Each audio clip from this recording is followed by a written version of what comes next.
नमस्कार,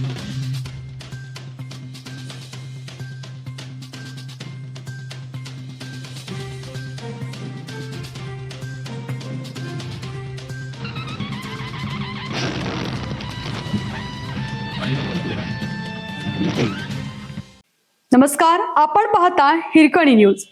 हिरकणी न्यूज प्रत्येक क्षण ताज्या घडामोडी आणि महत्त्वाच्या प्रत्येक बातमीसाठी नेहमी तत्पर. मुख्यमंत्री फडणवीस यांच्या हस्ते उद्या 587 कोटीच्या विकास कामाचे लोकार्पण. आमदार राजेश क्षीरसागर. मुख्यमंत्री देवेंद्र फडणवीस, उपमुख्यमंत्री एकनाथ शिंदे, उपमुख्यमंत्री सुनेत्रा पवार रविवारी दिनांक 9 रोजी कोल्हापूर दौऱ्यावर येत आहेत. त्यांच्या हस्ते तब्बल 587 कोटीच्या लोकहिताच्या विविध विकास कामांचे लोकार्पण उद्घाटन होणार आहे.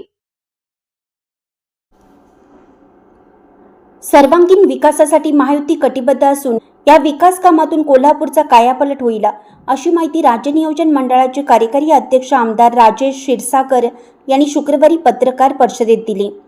आमदार क्षीरसागर म्हणाले, महाराष्ट्र प्रतिसादक्षम विकास कार्यक्रम प्रकल्प 484 कोटी, संगीत सूर्य केशवराव भोसले नाट्यगृह नूतनीकरण 25.10 कोटी, मेजर ध्यानचंद हॉकी स्टेडियम येथे मैदान व सुविधा 6.96 कोटी, दुधाळी सांडपाणी प्रकल्प 12 कोटी, अंबाबाई तीर्थक्षेत्र आराखडा अंतर्गत बहुमजली पार्किंग इमारत 39.80 कोटी, हॉटेल गोकुळ येथील मल्टी लेव्हल कार पार्किंग 4.50 कोटी, राजश्री छत्रपती शाहू महाराज यांचे समाधी स्थळ विकसित करणं 9.40 कोटी, रंकाळा तलाव येथे म्युझिकल फाउंटनसाठी 5 कोटी आदी विकास कामाचे लोकार्पण उद्घाटन होणार आहे, असंही आमदार क्षीरसागर यांनी सांगितलं.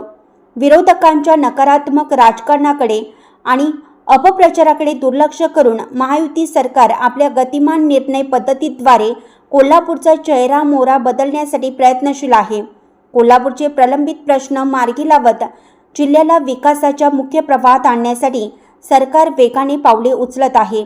पायाभूत सुविधांचा विकास, औद्योगिक प्रगती, पर्यटन वाढ आणि सर्वसामान्य कष्टकऱ्यांचे प्रश्न सोडवण्यासाठी शासन पातळीवर तातडीनं निर्णय घेतले जात आहेत, असे आमदार क्षीरसागर म्हणाले.